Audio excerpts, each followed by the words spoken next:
विराम चिन्ह ये व्याकरण विभाग से है।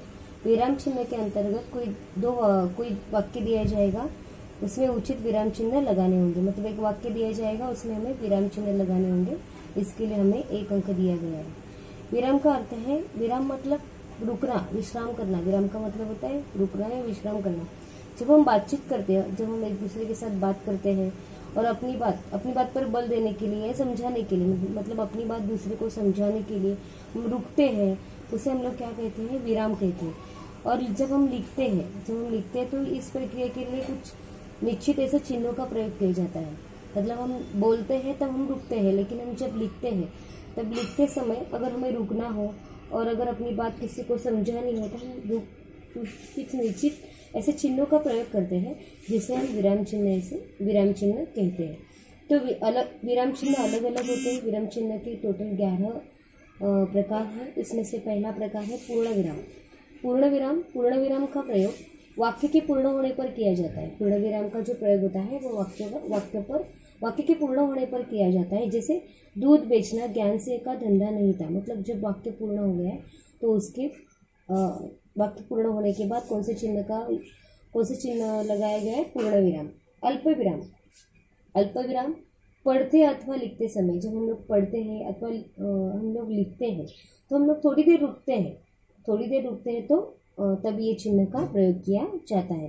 जैसे अरे हाँ, तो देखो अरे हाँ के बाद हम रुके हैं, देखो के बाद हम रुके हैं, तो वह अल्प विराम का प्रयोग किया गया है। जैसे अरे हाँ देखो उमा से कह देना जरा करीने से, मतलब अरे हाँ के आगे और देखो के आगे जहाँ हम रुके हैं, थोड़ी समय के लिए हम वहाँ रुके हैं, तो वहाँ अल्प विराम का प्रयोग किया गया है। अर्धविराम अल्प विराम और अर्धविराम में थोड़ा सा फर्क होता है। जैसे जहाँ अल्प विराम से कुछ अधिक देर रुकना होता है, अल्प विराम में हम थोड़ी देर तक रुकते हैं, लेकिन अर्ध विराम में हम उससे थोड़ा ज़्यादा देर तक रुकते हैं। जैसे लक्ष्मी के शरीर में सिहरन सी दौड़ गई, तो उसे हम लोग इसका प्रयोग करते हैं, अर्ध विराम का प्रयोग करते हैं। प्रश्न सूचक चिन्ह, ये तो आपको पता ही है। जिस वाक्य में कोई प्रश्न हो, मतलब किसी को कोई प्रश्न पूछा जाता हो, तो हम लोग कौन से चिन्ह का प्रयोग करते हैं? प्रश्न सूचक चिन्ह।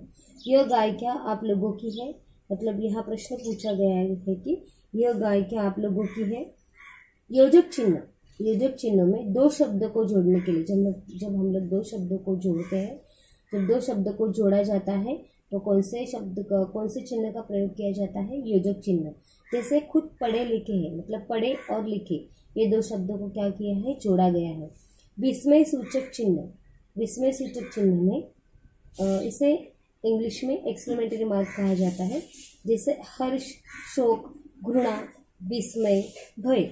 मतलब अगर हमें किसी बात से आनंद होता है, कोई शोक होता है, किसी की तरफ घृणा होती है, कोई विस्मय होता है, यदि किसी की तरफ भय होता है, तो यह जब हम भावों को व्यक्त करने के लिए जो चिन्ह का प्रयोग करते हैं, उसे हम लोग क्या कहते हैं? विस्मय सूचक चिन्ह।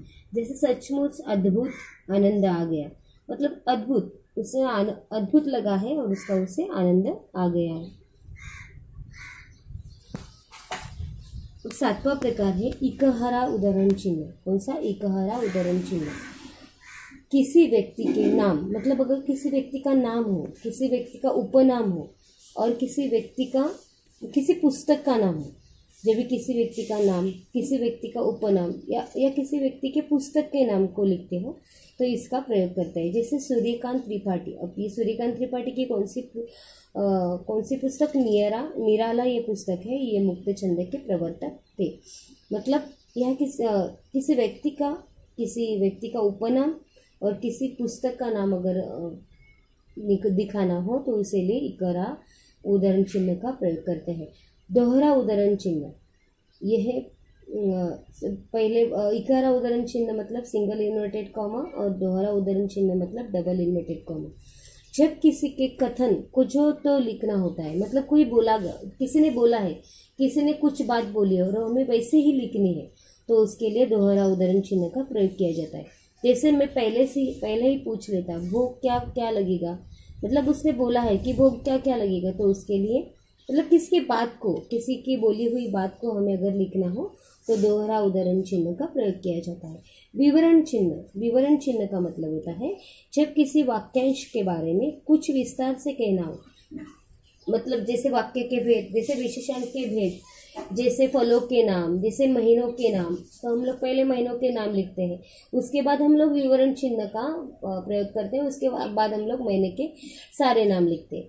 वैसे है जब किसी वाक्यांश के बारे में कुछ विस्तार से कहना हो और किसी पद की व्याख्या करनी हो, मतलब किसी पद की हमें जब व्याख्या करनी होती है तब हम विवरण चिन्ह का प्रयोग करते हैं। जैसे हमें अगर विशेषण के भेद लिखने हो तो हम लोग पहले क्या लिखेंगे, विशेषण के भेद, और उसके बाद विवरण चिन्ह देकर गुणवाचक, संख्यावाचक और सार्वनामिक विशेषण।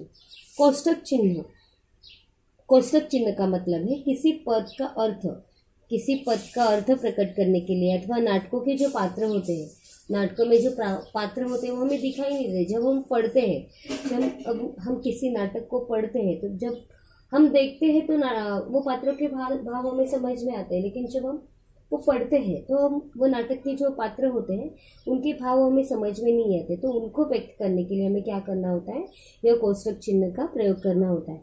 जैसे देखो रामस्वरूप, रामस्वरूप चौकर, तो चौकर किस में डाला है, कोष्टक चिन्ह में डाला है। और जो बिजनेस है वो कौन सा, बिजनेस के बाद बिजनेस का जो ये बिजनेस का जो अर्थ है वो प्रकट करने के लिए उन्होंने समझ कर ये भाव क्या डाला है, कोष्टक में डाला है। लाघव चिन्ह, अभी लाघव चिन्ह का मतलब है जो शब्द बहुत प्रसिद्ध हो या जिसके बारे में बार बार लिखने की आवश्यकता पड़े, जो शब्द बहुत प्रसिद्ध हो। जैसे कि पंडित के स्थान पर अगर हम लोग पंडित का स्थान लिखते हैं तो यहाँ प लिखा जाता है, डॉक्टर के स्थान पर डॉक्टर लिखा जाता है। वैसे ही अगर हम लोग कुमारी लिखते हैं तो कु लिखते हैं, मिस्टर लिखते हैं तो मी लिखते हैं। वैसे ही हम लोग जो स्थान पर जो स्थान बार बार लिखने की आवश्यकता पड़ती है और जो बहुत प्रसिद्ध हो उसके लिए हमें लाघव चिन्ह का प्रयोग करना पड़ता है।